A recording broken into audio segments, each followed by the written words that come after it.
some were neighbors. What made ordinary people become complicit in the Holocaust?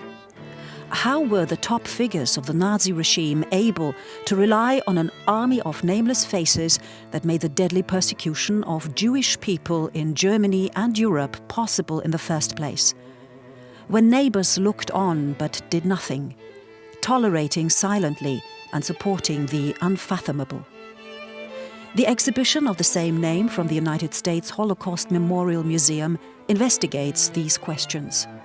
The first stop of the exhibition's tour is the German Bundestag. In the Paul-Löbe building, Bundestag President Wolfgang Schäuble had words of warning at the opening of the exhibition. Most Germans, if they had been asked in 1945, would probably have described themselves as decent. There hardly was an awareness of their personal responsibility for what happened, and even less so, an expression of remorse. Many Germans at the time were able to salve their conscience by pinning the blame for war and genocide, for the total political, economic and moral collapse of their country solely on the National Socialist leaders. The exhibition was opened on the same day as the ceremony of remembrance for the victims of National Socialism at the German Bundestag. As guest speaker, the historian and Holocaust survivor Saul Friedlander appealed for us not to close our eyes to a resurgence of anti-Semitism in the world. Germany, he said, has a special role to play in this respect. Because, like many people, I see in Germany today a thoroughly different Germany. Thanks to its lengthy transformation since the war, Germany has become one of the strong bulwarks against the dangers I just mentioned. We all hope that you will have the moral steadfastness to continue fighting for tolerance and inclusiveness, humanity and freedom. In short, for true democracy.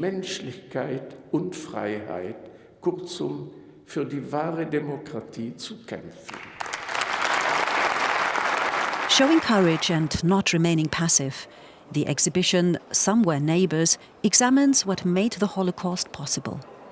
The themes of humiliation and persecution are on display in scenes of everyday brutality observed by many. The fact that the exhibition tour starts at the Bundestag has a great symbolic value for the director of the Holocaust Memorial Museum. The German Bundestag is not only a place of immense prestige, it's a symbol.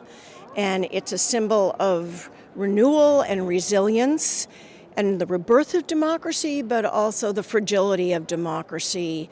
So to start our exhibition here in this place, it's an important statement that Germany as a nation is making about its responsibility for the past, but I think also about Germany's responsibility for the future. The creators of the exhibition hope that young people in particular will be made aware of the dangers of anti-Semitism. Many of these terrible things were not just ordered from the top. A lot of people were actively involved in them, although they could have resisted. I think that's important, looking at precisely that, and saying it wasn't these Nazi elites and we're only going to look at who was at the top of the chain and who gave the orders, but instead taking a close look at society, what happened between neighbors. Further information can be found online at bundestag.de/en/visit the Bundestag.